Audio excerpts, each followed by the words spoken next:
Hello, everyone, and welcome to Connect News. My name is Minerva, and these are today's top news. Threat of new COVID variant Omicron causes worldwide scramble.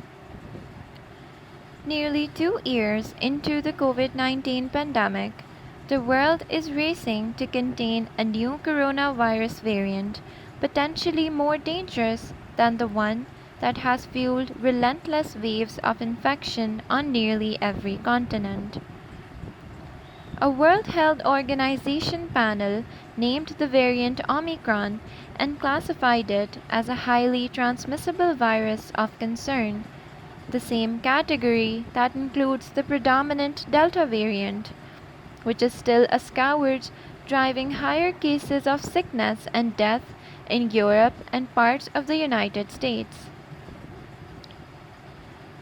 Omicron's actual risks are not understood, but early evidence suggests it carries an increased risk of reinfection compared with other highly transmissible variants. That means people who contracted COVID 19 and recovered could be subject to catching it again. It could take weeks to know if current vaccines are less effective against it. In response to the variant's discovery in southern Africa, the United States, Canada, Russia, and a host of other countries joined the European Union in restricting travel for visitors from that region, where the variant brought on a fresh surge of infections. Medical experts, including the World Health Organization, warned against any overreaction before the variant was thoroughly studied.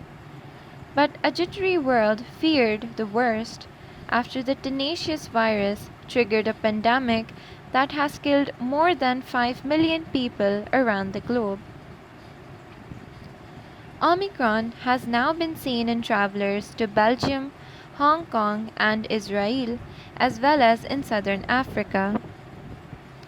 There was no immediate indication whether the variant causes more severe disease.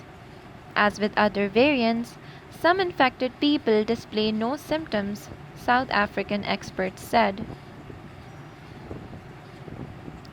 Even though some of the genetic changes appear worrisome, it was unclear how much of a public health threat it posed.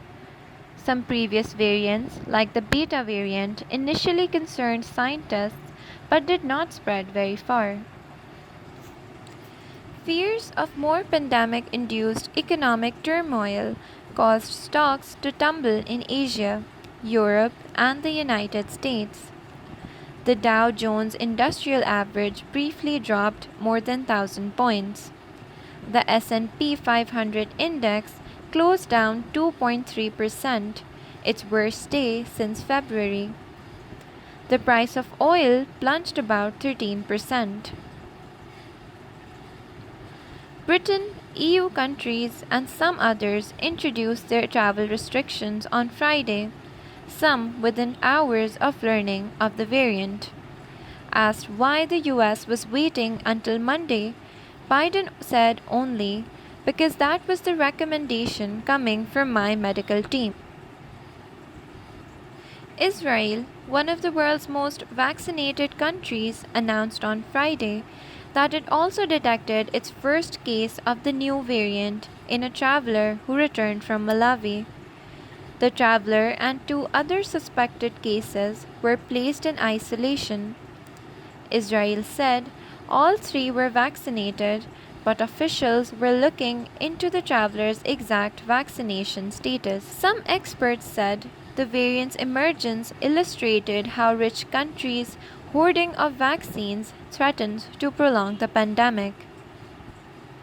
Fewer than 6% of people in Africa have been fully immunized against COVID 19, and millions of health workers and vulnerable populations have yet to receive a single dose. Those conditions can speed up the spread of the virus, offering more opportunities for it to evolve into a dangerous variant. The African Centers for Disease Control and Prevention discouraged any travel bans on countries that reported the new variant. It said past experience shows that such travel bans have not yielded a meaningful outcome. The U.S. restrictions will apply to visitors from South Africa, Botswana, Zimbabwe, Namibia, Lesotho, Eswatini, Mozambique, and Malawi. The White House suggested the restrictions will mirror an earlier pandemic policy that banned the entry of any foreigners who had traveled over the previous 2 weeks in the designated regions. The UK banned flights from South Africa and 5 other southern African countries and announced that anyone who had recently arrived from those countries would be asked to take a coronavirus test. Canada banned the entry of all foreigners who have traveled to southern Africa in the last 2 weeks. The Japanese government announced that Japanese nationals traveling from Eswatini, Zimbabwe, Namibia, Botswana, South Africa, and Lesotho will have to quarantine at government dedicated accommodations for 10 days and take 3 COVID-19 tests during that time. Japan has not yet opened up to foreign nationals, whereas Russia announced travel restrictions effective from Sunday. Thank you to all the deaf and hearing people around the world for connecting with us. If you enjoy the video, please like, comment, share, and subscribe.